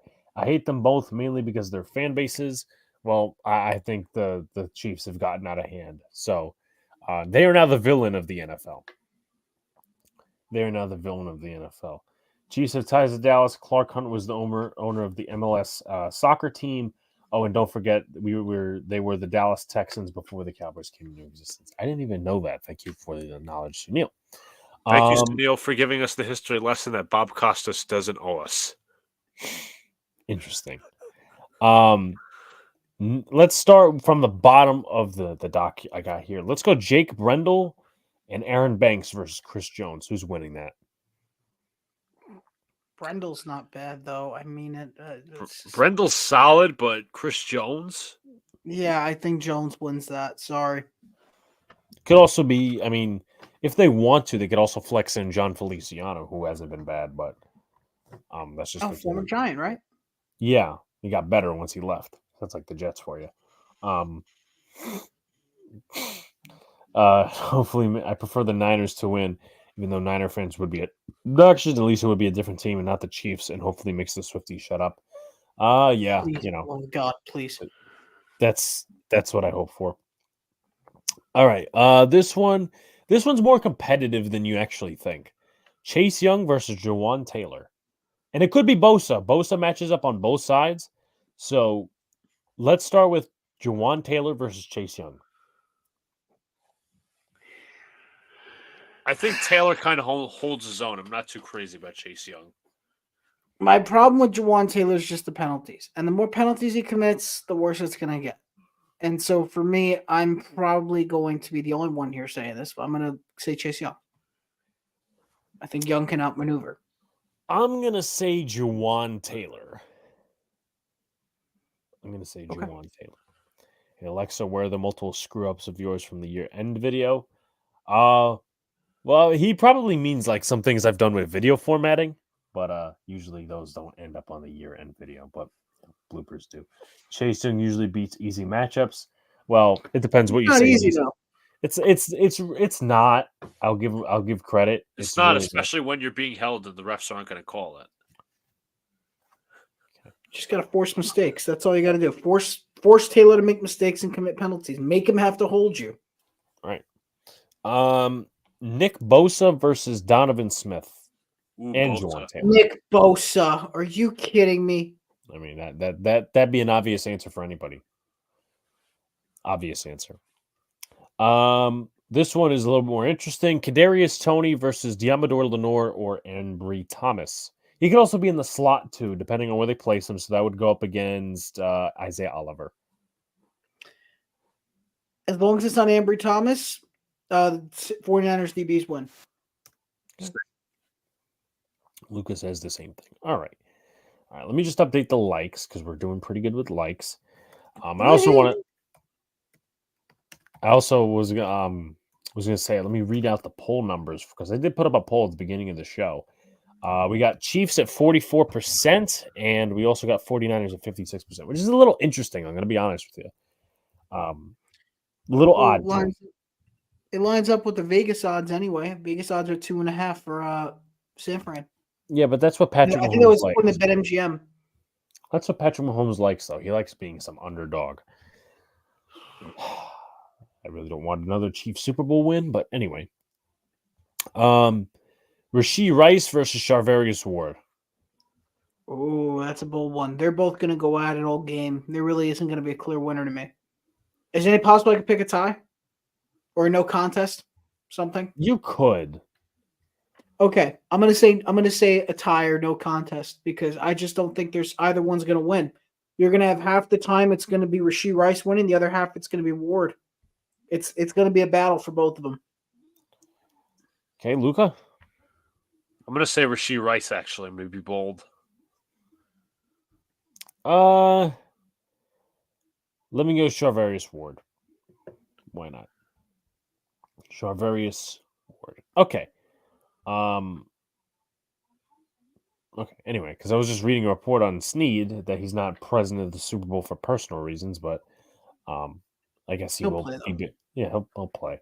Rice Cooks Ward. Okay. Rice struggles versus sticky corners, and Ward is a stud. How about Luca? You know what? I'm actually, because I know Rashee Rice was a huge dropper out of college. I want to see, because I was obviously studying film on him last year. I want to see how many drops he has this year. He has a total of 8 drops. Holy shit. Damn. But who has the most among receivers right now for drops? Wide receiver drops 2023. Who cares I didn't spell it right? Puka Nacua. How many? According to Fox, 13. Wow, 13 drops for Puka. I'm a little shocked by that. Listen, he has the production to kind of cover it up. Luca and I agree. Breaking news. It is breaking news. Ryan. Well, he's saying breaking news because they agree. I'm going to say Charvarius Ward. I say this is a game where I just think it's going to be a battle. It's a great point made about the sticky corner struggles for Rice, but his athleticism is going to make it really tough for Ward. That's why I think it's going to be a competitive battle. Tough and grit. Let's go with Jerick McKinnon and Isaiah Pacheco versus Fred Warner and Drake Greenlaw. And if you want to put some others in there, you can. I'm talking about because running situation. They're not like an effort running team. They're more of like you run the ball, short yardage, and all that sort of stuff. Because what they do is swing passes, and you know how those two function out of the backfield. Yeah, I'm sticking with the linebackers. I gotta agree. Yeah, if they put anyone else up, I'd say okay. You probably have Pacheco and all those different guys. Let me say the linebackers win. Travis Kelce versus Dre Greenlaw and Fred Warner. I still think Kelsey's going to get his yards. I'm going to stick to the linebackers here. Based off what I said earlier, I'm going to have to go with the linebackers. Makes sense. Just because, Kelsey is not the same player he was 2 years ago. Okay. His body's failing him. So I'm just like, I don't think he has a physical element anymore to do it. He had the hands in the championship game, but was that all the gas he had left in the tank is the question. Does he have anything left? Because I can tell you now, I'm 95% convinced that this is his final season in the NFL, and he will be retiring with his brother. I'm 95% convinced. Fred Warner won times, but Kelsey is too dominant. That's an interesting take, Brian. Moving on, last one, unless you guys think of any, George Kittle versus Nick Bolton. Kittle.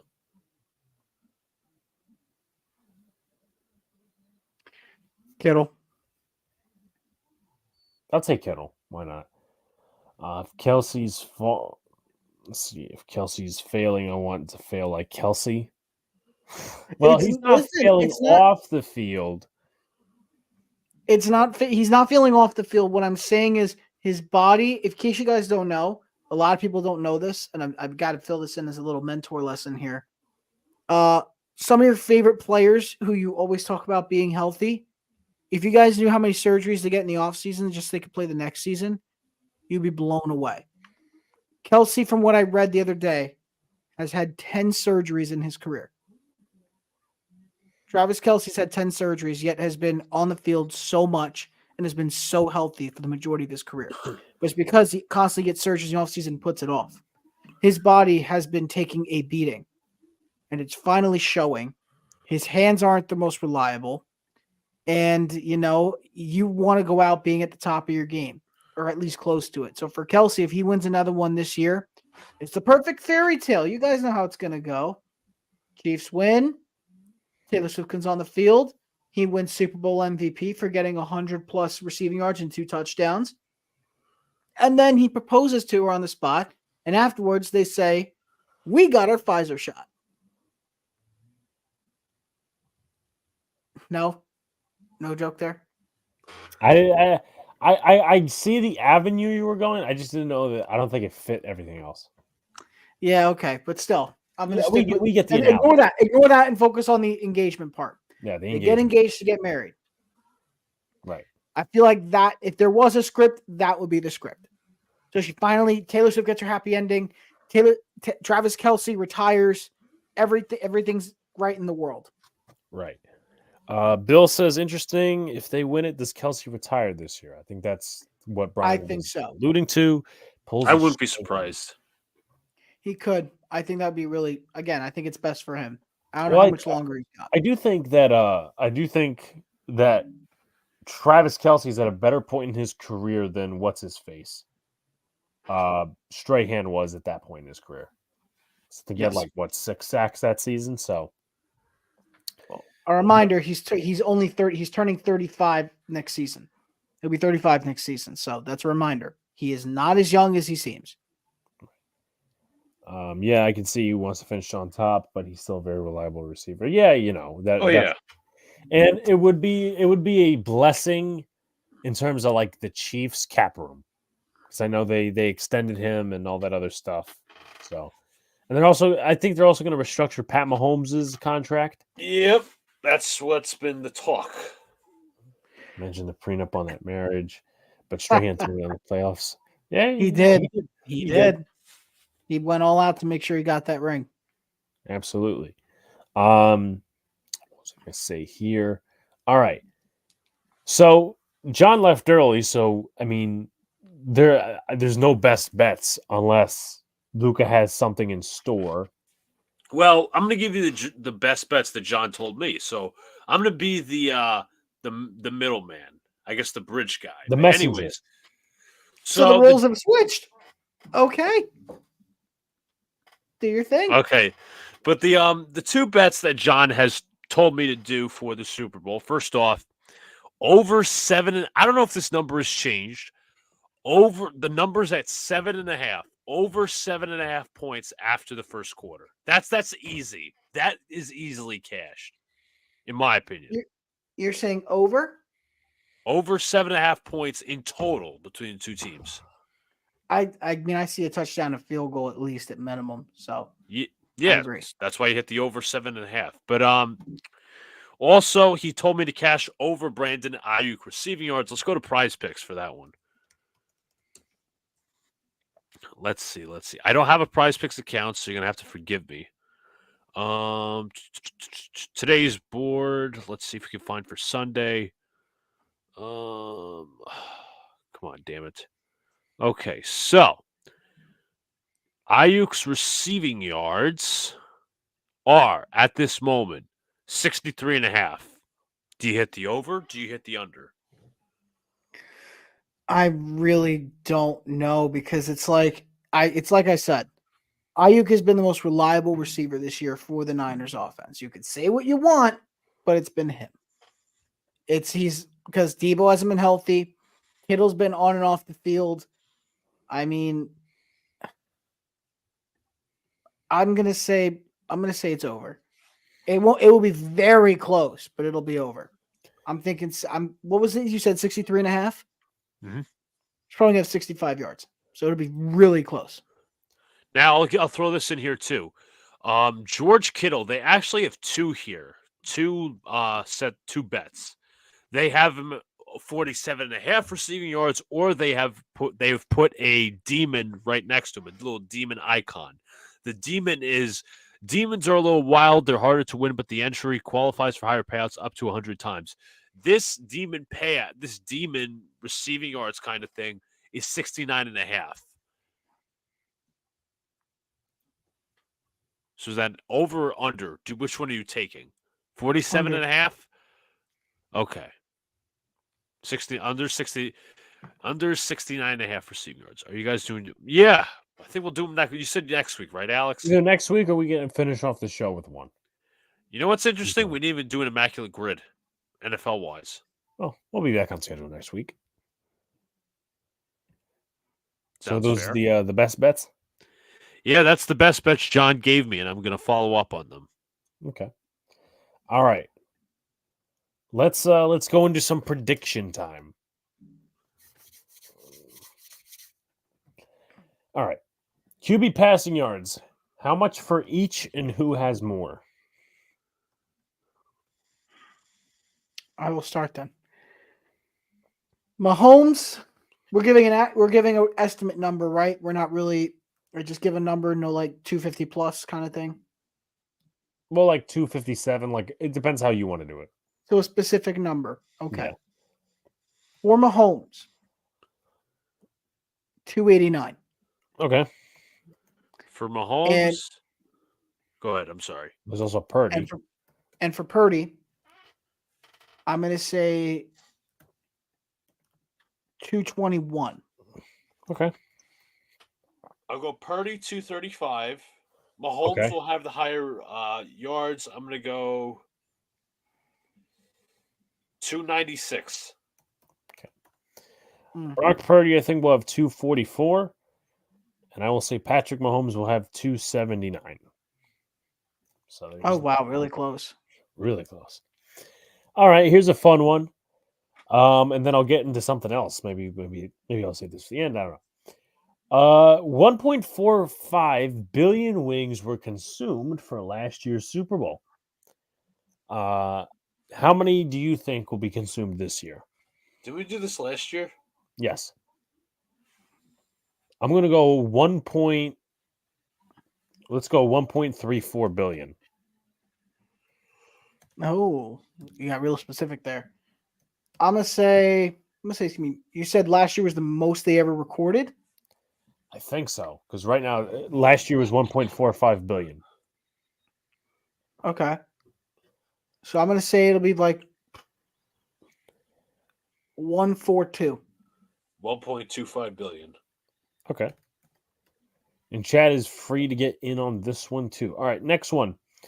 Over under 3.5 million Americans call out sick and make a cop out because they are too hungover from this occasion. Under. Come on, man. Come on. I'm saying this is gonna be like over under. Under. I think under this year. I'll take over. Me too. I will take over. What's up to Afram in the chat? Thank you. Appreciate the Appreciate it, Afram. Appreciate you tuning in, Bill. All right. So running backs. Does Christian McCaffrey have more rushing yards or does Isaiah Pacheco have more receiving yards? McCaffrey rushing yards. That's a good one. I'll say McCaffrey rushing, yeah. I'm going to go with you guys. Say McCaffrey. All right. With McCaffrey and Pacheco, they do this very well. Will there be a ton of screens or very little screens? With who specifically? Both. I think there's going to be a lot of screens. I think so too. Both teams pride their offensive linemen to be athletic and get out to that second level. Yeah, both guys use a lot of screens. And we're talking like for the Niners, it's a lot of Debo and Christian. And then for you go to the Chiefs, it's Rashee Rice, Jerick McKinnon, Pacheco. Like they got more people that can do that stuff. But you got Mahomes who's more likely to take a deep ball. So that's true. I'm probably going to have – I mean, if we're choosing teams here, I'm picking the Niners to have more. Okay. I'm going to say the Niners have more. Okay. I just think that's how the play calling is. Okay. Question from last year. If anyone comes the least closest to having any predictions correct, why is it Brian?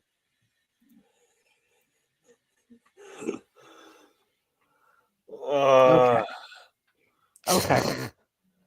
Yeah, just That's a little, fair. little That's refreshing. All fair. right, Brian, it's time. Brian, it's time to pull out that southern accent. No, Listen, I came back here. It was gone. I told you guys it's gonna be gone within enough time. yeah, that's I told you it that's would. you. That's you pushing it right there. Yeah, my twang is gone now. All right, this one was also in last year, but it's also very relevant this year.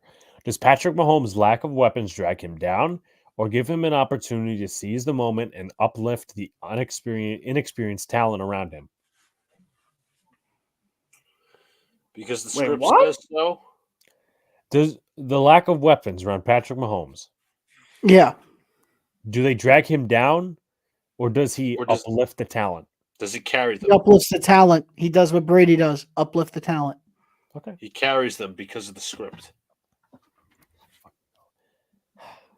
I'm going to say uplift too, not because of the script. Who has more receiving yards, Travis Kelce or Debo Samuel? Ooh.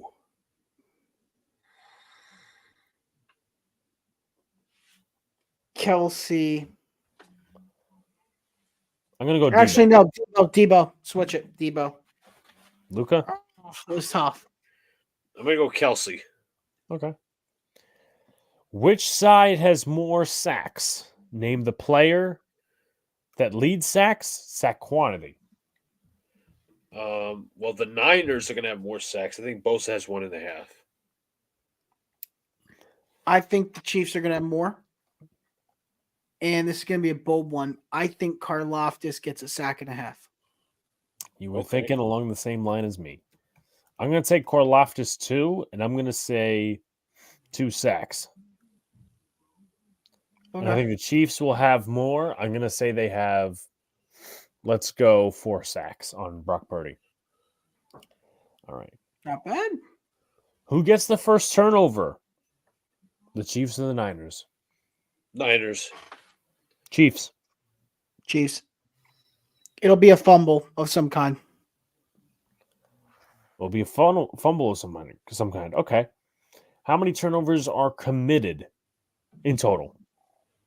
I'm going to say 4. I'm going I'm to gonna say say 3. That was interesting right there. That's 3. a little overdub. I'll stick it with 3. Okay. Let's see. Turnovers. Is there a specific player that leads in turnovers, or like a main one that kind of turns the tide?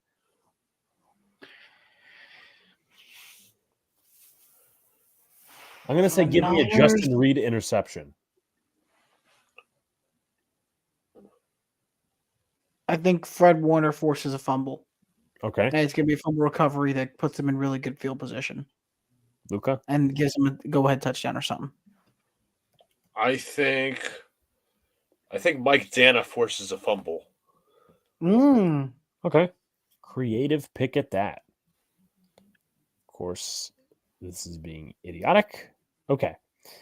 Here's the next one. I kind of brought this up earlier, and I'm going to bring it up again. That is, if the 49ers lose, is this Shanahan's final time in the Super Bowl or this far in the playoffs? Yes. This will likely listen, is it going to be the last time the Niners are in the Super Bowl in the next 5 years? No. Is it going to be the last time for Shanahan? Good chance. Good chance. I'm going to say Again, yes. you got a lot of talent you got to hold on to. And here's my bold here's my bold pick. You ready?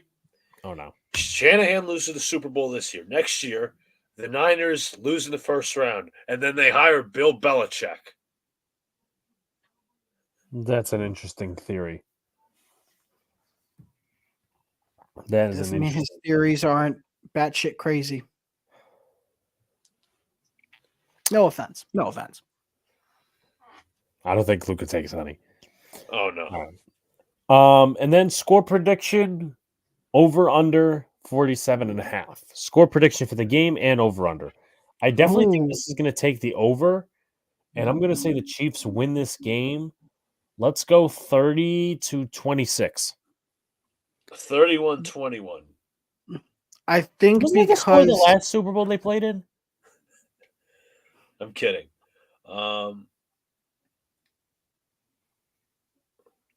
I'll do 34 to 21.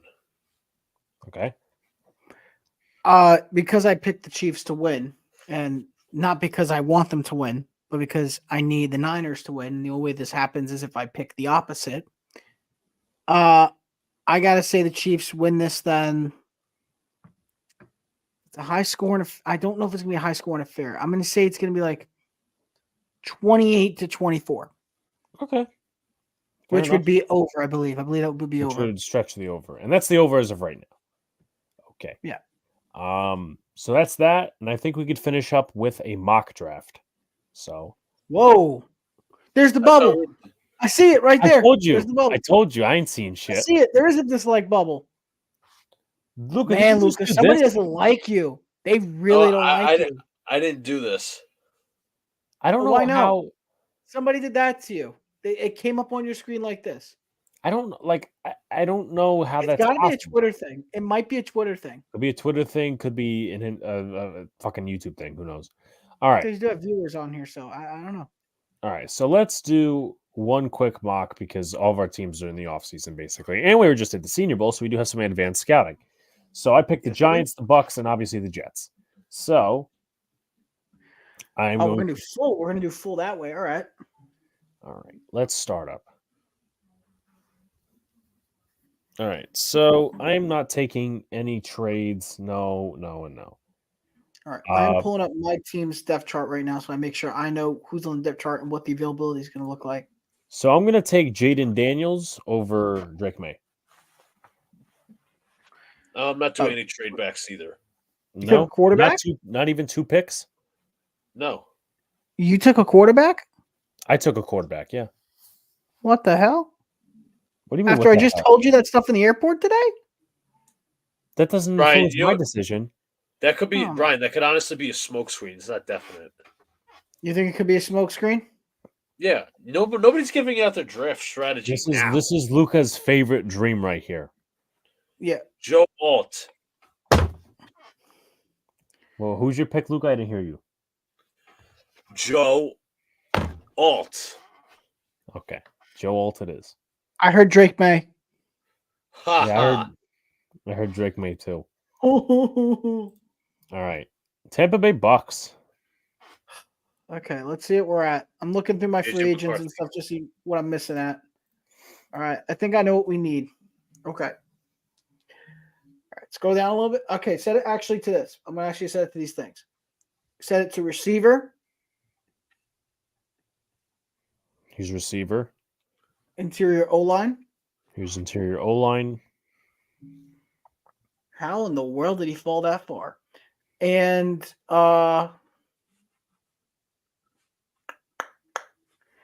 let's take, what quarterbacks are left? I'm sure it's just JJ at this point. Yep, JJ, Penix.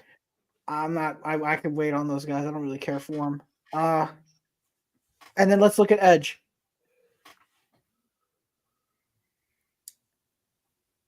There is an intriguing guy I like, but I'm going to probably wait on him. So let's go back to interior O-line.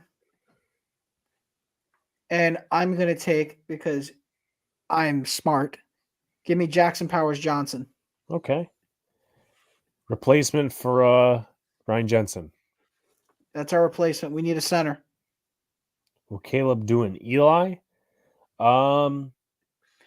I don't think so. All right. So do I trade back one?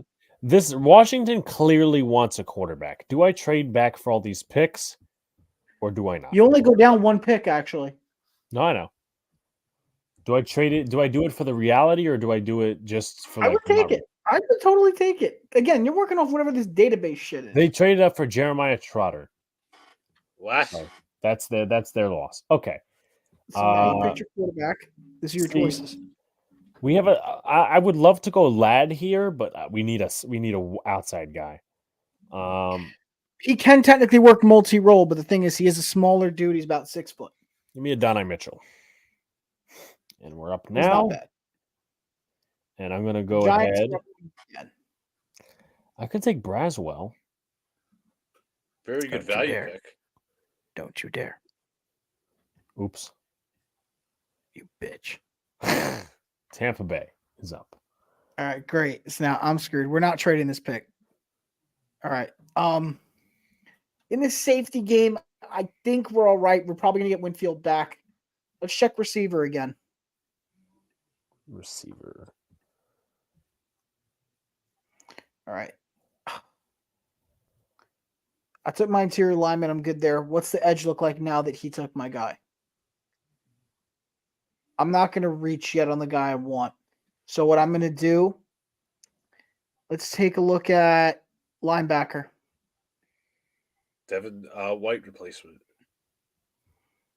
And let's take a look at corner.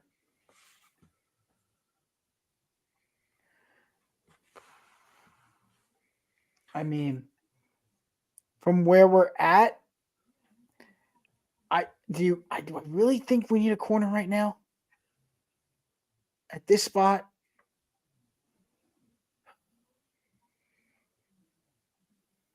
Let's go back. Yeah, I'm gonna have to stick at corner.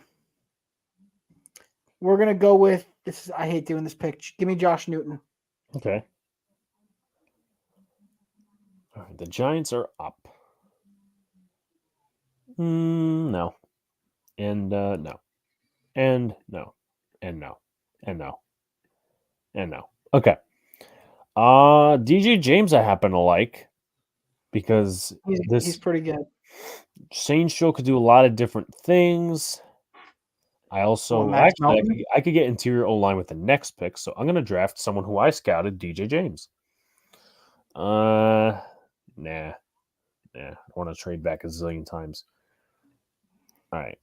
We picked corner, picked wide out. I need some interior help. Do I reach for Christian Haynes? What about said? No, said I was. Well, Gonna say again, your Cedric- next pick's not to 100s. There's a good chance Haynes will be gone at that point. No, Jets Luka? have a trade offer. No. All right. Wide receiver. Roman Wilson. Okay. Seems Good like that was pick. Good fake. pick. Good pick.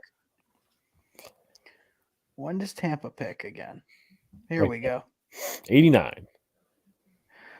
Oh, this is bold because you already know where I'm looking at right now. Yep. Johnny Wilson.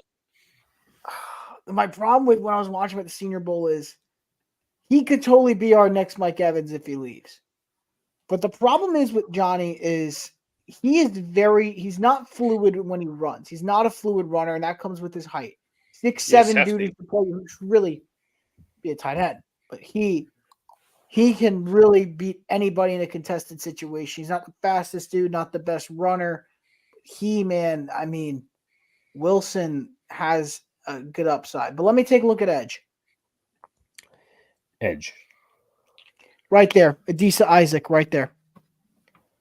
I like that pick. Something tells me it's because you and Luca interviewed him. Has No, nothing but to he do with looked that. good. I liked He him looked before good. this. All right. So we got a pretty good start.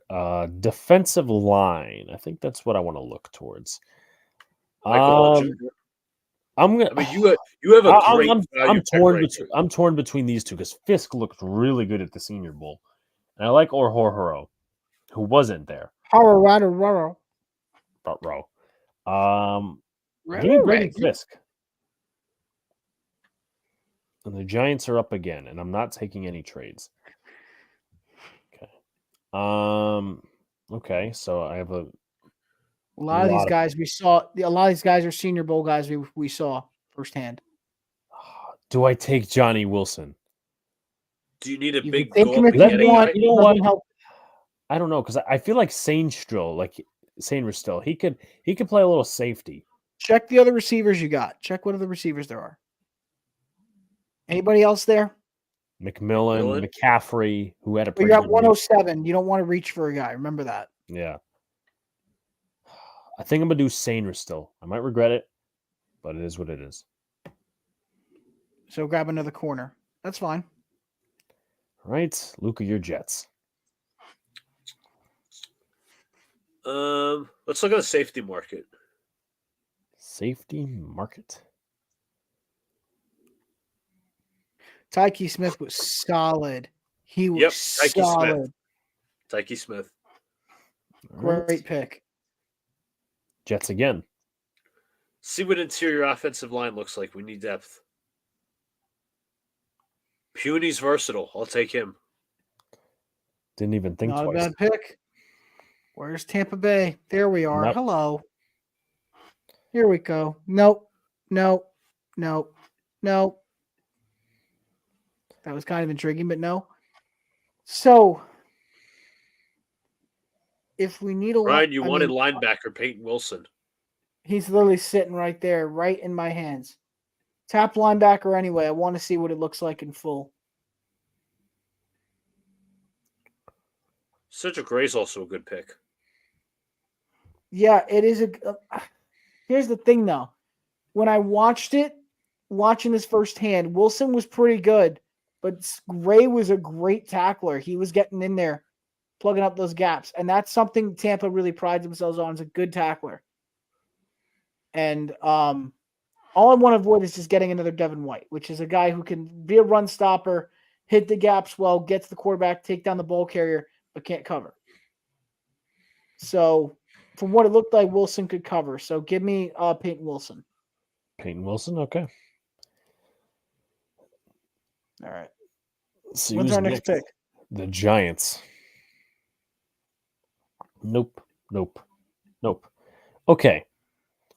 I think we're doing best player available here. Well, you're just in linebackers alone right now. Yeah, that would help. There you go. Rattler's right there. You get yourself a second quarterback. You know, I could really RG3 this draft, and I'm more bought in than I ever would ever think on Spencer Rattler.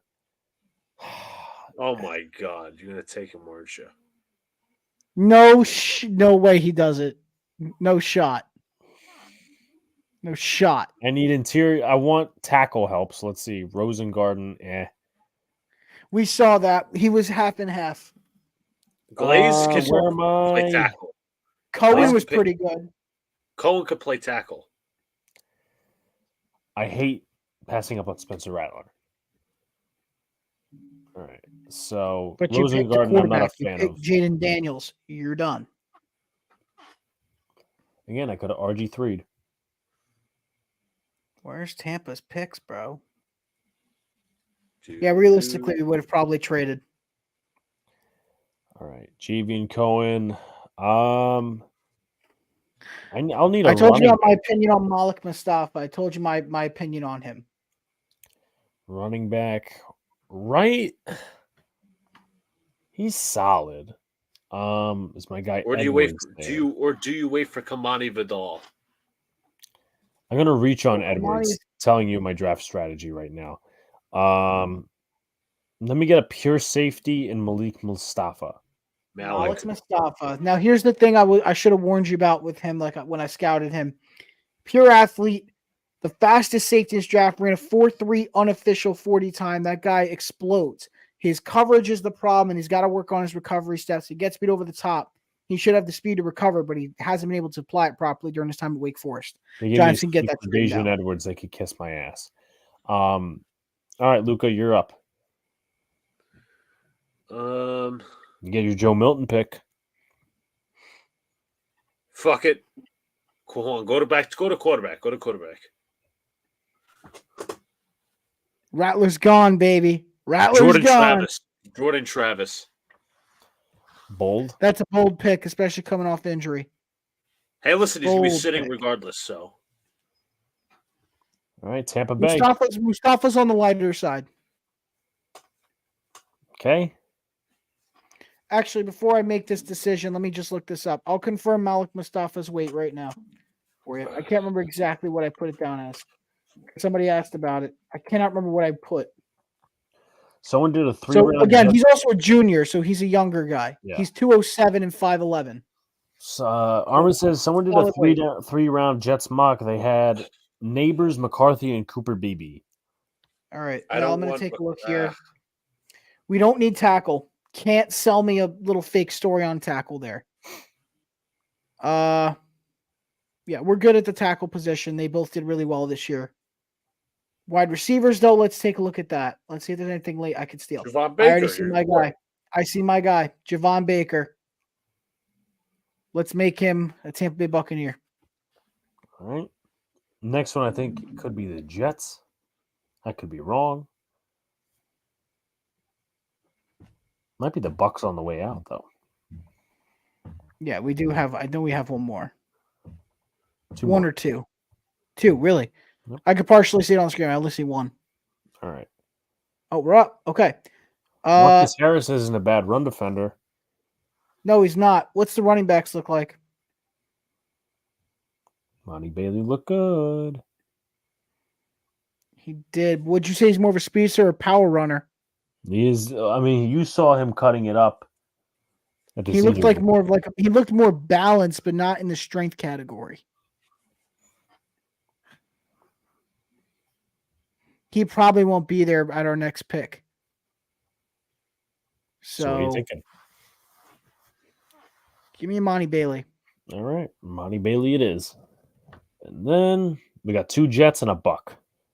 No, Jets actually got Mr. Irrelevant. All right. Luca, you can select Frank Gore Jr. All right, Luca. Fucking give me the irony. What? Frank Gore Jr. All right. Jets again. You want Eric Watts for edge? Or Egacal, as you called him? Guicon. Nah, we already got enough interior depth. We could draft the kicker. Will Reichard. Sorry, I want Greg Zuerlein back.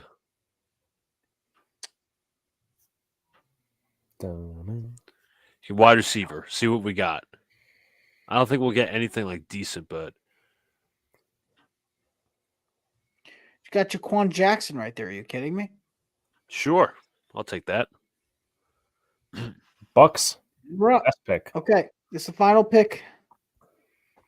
Let's take a look at safety real quick. To the top. No one we really know. Go back. Okay, let's take a look corner. No one Is that the really. top? The only one I know is Brownlee. Jarvis Brownlee's a one I little know too. underrated. He might be a sneaky pick. Let's see what else. D-line. No, nothing standing out there. QB. Nope. Tight end. Nope. Linebacker again. Watson was pretty. How is Bertrand still here? Give me JD Bertrand. How the fuck? I don't care if I got a B+ for that. 2 linebackers, problem solved. All right, Luca. You're still relevant. You have the I'm last thinking. pick. Are you going to be the one to make a Egacal hero? Making this irrelevant? Hold on. It's in the All palm right, of your quarterback, hands. we already covered that. Running back, we already covered that. Receiver, I got 2, I think, right? 2 receivers? Roman Wilson, Yeah. Jaquan Jackson. 2 receivers. Tight end, I think we'll just let's look at tight end. Nah, nothing there. Tackle, I think we got that covered. See what defensive line looks like. Linebacker. You can You know take what? Watson if you want. You want Watson? Give me Egacal. He did it! He did it! He's a hero! No. He's a hero! He is a hero. All right. These are the drafts. I'll go. I over like them. my draft, honestly. I like it. All right. So I got Jaden Matter- Daniels, Adonai Mitchell, Chris Braswell, DJ James, Christian Haynes, Braden Fisk, Mike Sanders still, Javian Cohen, Malik Mustafa, and Dejan Edwards. Alec. Let's see. Hold on. That's really good. That was really good. 2, only 3 of these guys were not at the Senior Bowl. 4. No, 3. Okay. Okay, now we go to the Jets. Joe Alt, Roman Wilson, Tyke Smith, Dominic Puny, Jordan Travis, Frank Gore Jr., Jaquan Jackson, and Kingsley Egukun. Or Eguakun. Eguakun. And then And for us, Jackson Powers Johnson, Josh Newton, Adisa Isaac, Peyton Wilson, Javon Baker, Monty Bailey, JD Bertrand, all from the Senior Bowl. That's right. Yep, that is right. Every single one. All right. Let's Let's wrap it up with final thoughts and favorite Super Bowl snack. Luca. Favorite Super Bowl snack. I guess I'll go wings. Favorite Super Bowl snack. It's a classic. But final thoughts. Does it matter? Yes. But I know Jacob was talking about the rumor real quick before I get to my final thoughts. I think it's a smokescreen. You know, rumors are flying around around this time of the off season, so you don't know what's true, you don't know what's not. Just wanted to acknowledge that. Final thoughts. Thank you all for coming out tonight. Really appreciate the support. We'll be back live tomorrow for some Knicks coverage, and I'm excited to get back to calling the games. Brian. All right. Well, first, I'm actually grateful to be back in my bed here and back in my house in Jersey. I'm very happy. I get to sleep peacefully tonight and enjoy my week off of work. But let me say this. It was an absolute pleasure to be down at the Senior Bowl with the two of you. I want to start with that. You know, it was a lot of fun. We got a lot done. Shout out to John, too, who was down there with us. It was just a great time. And, you know, we're going to get back into the routine of things. Draft is going to be in full swing the second the Super Bowl's up. So this is where things are going to get interesting. I'll be doing some draft content. I'm sure these guys, as you always know, these gentlemen here, they're going to be doing a lot of draft content as well. Maybe some delusional stuff, but, I mean, who knows? Listen, bro, I looked at that mock draft like you're out of your mind for taking my guys. I'm not happy. You took my Braswell. I want him so bad. But, yeah, the mock draft seasons are just around the corner. It's going to be a lot of fun. The offseason is always, to me, one of, if not the most fun part of football because there's so much unpredictability behind it. You know, a lot of things you just can't foresee any of it. It's just stuff that happens. It shocks you. It breaks you. It excites you. And it gives you optimism. Sometimes for the good, sometimes for the worse. Yes, I'm talking about you, Luca, and those Aaron Rodgers Jets. But nevertheless, it was great being on here today. And, you know, can't wait to see what else is to come with this offseason. Yeah, definitely. So, again, if y'all haven't already, please sub up to the Patreon. Sports articles, early access to videos. That's where you're going to find it. Nick stream tomorrow. We got interviews up the wazoo coming out through this week. And then we'll probably be more focused on some sort of draft content. I'm going to see if I can actually do like a legitimate video after this about the Shane Bowen hire for the New York. The draft is like the end of April. The date, I'm going to guess it's like the 25th and the 26th. I'm getting it now for you. April 25th is the kickoff. So Thursday, April 25th. That's when the draft is. So we appreciate you guys. Yes.